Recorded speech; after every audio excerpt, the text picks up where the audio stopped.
Hi everybody, it's Matt, Super Wrench Garage. I'm shooting an introduction for this video because it needs an introduction. So in March I attended the Furnacetown Blacksmith Guild and the Mid-Atlantic Smiths Association joint meeting at Furnacetown.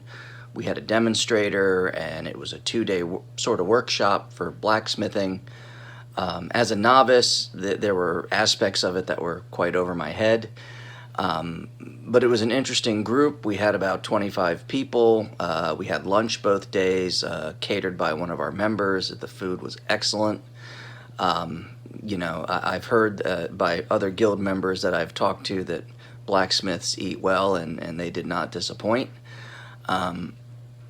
So we had a demonstrator, and I had the chance to take a few video clips. The demonstrator was Mr. Peter Renzetti. He's well known in the blacksmith world. He is a founding member of ABANA, which is the Artisans Blacksmith Guild of Association of America. He's a metal worker in various mediums. He's famous for his puddle people, which I'll link a video in the description so you can check that out. Mr. Renzetti, as a metal worker, started metalworking as a kid. He's a trained machinist, but besides that, his father was a professor of sculpture at the Art Institute in Philadelphia. So not only did he have metalworking background, he has somewhat of an artistic background, and he's blended those together in his metalworking.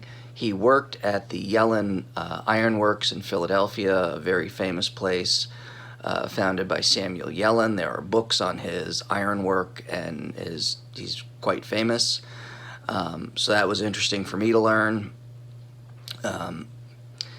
So Mr. Renzetti demonstrated for us for 2 days. He essentially was doing a problem-solving workshop, whereas most blacksmithing demonstrations, the guy comes in and says, okay, I'm going to teach you how to make X today, and that's what we're going to do. It was very much hey, I have a question, how would you solve this problem, how would you solve that problem? He showed us how he makes collars, and collars are interesting because that helps you hide, things hide. It dresses up your piece. Oop, and I've got light, so let's move a little bit. Mr. Renzetti's been metalworking longer than I've been alive. Both professionally and as a hobby. He's worked in various mediums. He's famous for his puddle people, as I mentioned. He had those on display. So the clips I have here for you, first is him demonstrating a piece that he restored, and second is him forging some simple leaves. So I hope you enjoy these clips. I thought they would go well on the channel, and I think that if I have a chance to get more clips like this in the future, if you like it, I'll be glad to put them up. Anyway, so without further ado, here are my clips of Mr. Renzetti, and I hope you enjoy them, and I'll see you in the next video.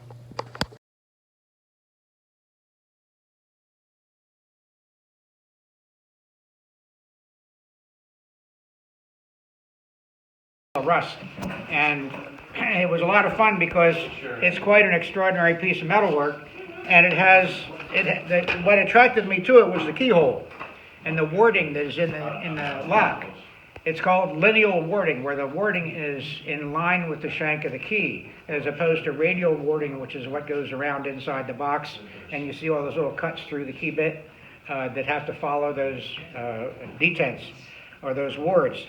But so I finally brought this out of the box, and I said, well, I got to make a key for it now. So first thing I spent, 6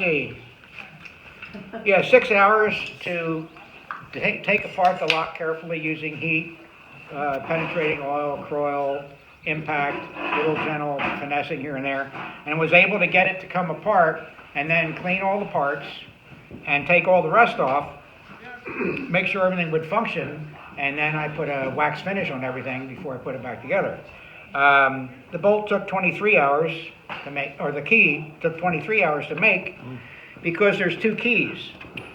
There's this one, which is a hollow tube with a slot in the end of it, because this is on the exterior and that's all you see is that hole, and inside is a pin, and through the pin is a little key, flat key. And there's two keys in there. One of the keys holds the shank of the bit in the plate, which is down close to its pivot point. And the other one is out further, which is the one that this catches to operate the latch. So this is what you do from the inside. But this key goes in, hits those two little slots, and becomes the latch key. So that's the one key. The one that was the bitch was this one. Don't sugarcoat it. Because this one, Tell us how you really feel. Wow. that's a sketch of what the key is going to look like in end view. It shows the two spines that have to penetrate the hub, the rotating hub, and then the bit that goes through the warded faceplate. So the ward is lineal. That means that this goes through the lock like that. Inside the ward box is no warding at all, just a pass for the key to go around. So from this side, it's a little easier to see.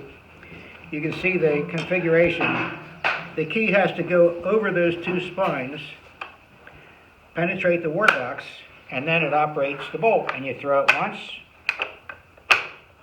then you turn it around and throw it again. So it has a double pass, which means if you picked it once, you got to go through the process again of lifting the detent and getting through there the second time. On this side, it shows you the guts and the same situation.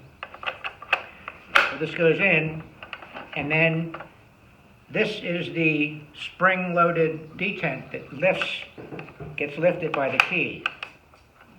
And when it lifts a little tooth out of the bolt, there's three talons, and there's a space in between each one where the key goes for this first throw, then comes around for the second throw. So it goes like that, turn around again, goes through for the second throw.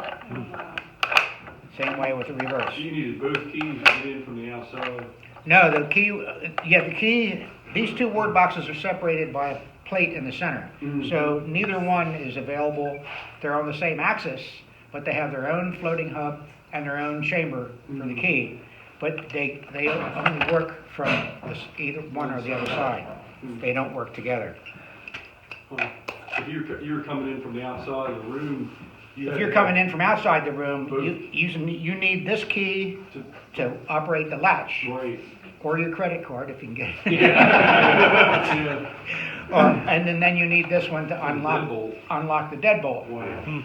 and then open the latch. Oh. So you need two keys to get in and out of the, at least in. When you're inside and you want privacy, that's when you throw the deadbolt on the inside of the room, and you throw it twice. And if somebody's going to spend the time to try to pick through from the outside, you open the door and shoot them. That's all. Why open the door? Huh? You don't want to damage the door. You know what? Put a wood plug in it. Patches are expensive. Any idea where that was from? I believe it's French. Okay. Probably early 1700s. Do you know what it might have been used on? Probably a private home, maybe a front door to a private home, Expensive private. I was thinking of or a big bedroom. Where the rich You know, folk live. they had the big people had the money to pay for this kind of work. The 1%ers. Yeah, Yeah. Maybe the 14th February. yeah.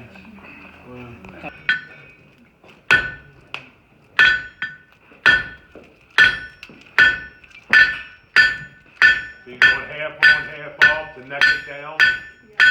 Doing the same thing, drawing back.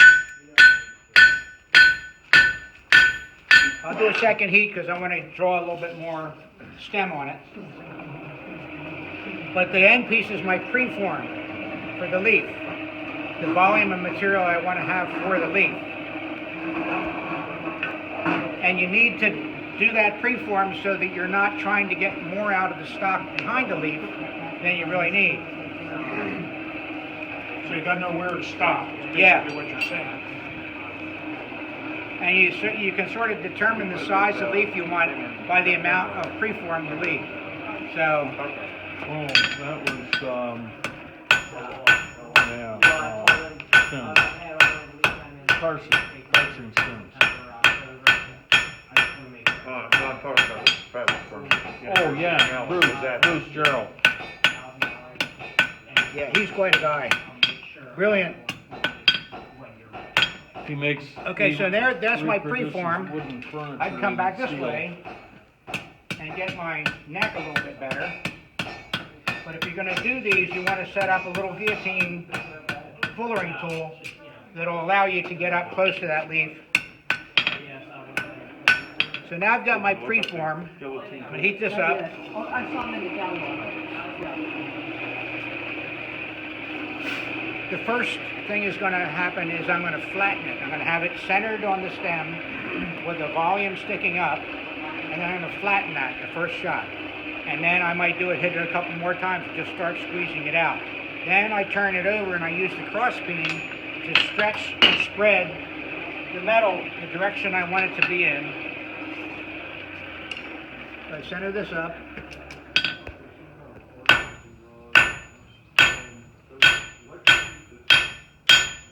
Okay, now I come in here with this. Start in the center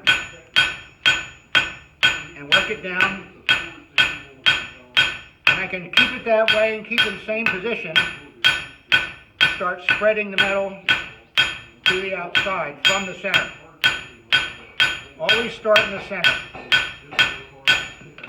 So now I've got a little bit of a rough shape. I can put this back in the fire and get the heat up again.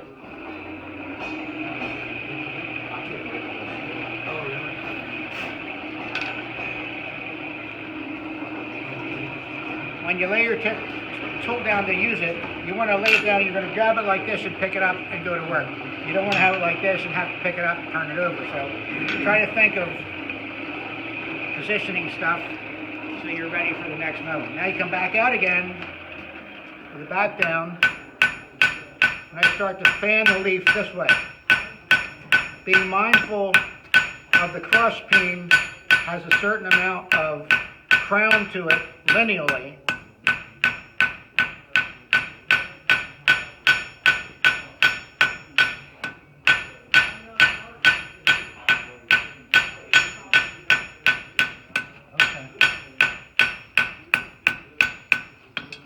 So from the back, you can see the shape of your leaf without the ornamentation. But this side, you can start to see where you're going to have control of the aesthetics of the leaf.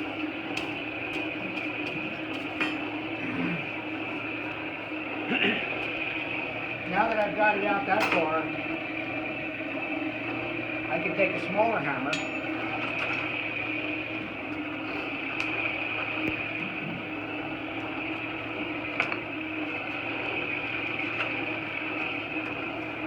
This one? Oh, wow. so I can do a little bit of this, stretch it out a little bit more, and then I can come in here with this, draw the bottom of the leaf down a little bit here, come around this side. I'm using a smaller cross peen so I get more definition to the veins or whatever ornamentation I want to put into the leaf.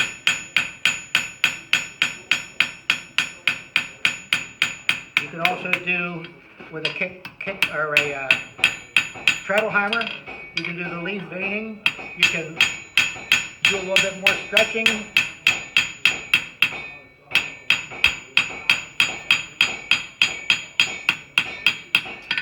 Look at the back to see what your formation is like. You want to pull some over here, so you pull this back. Turn it back over to see what the symmetry looks like. I still want a little bit more over here. Come back again.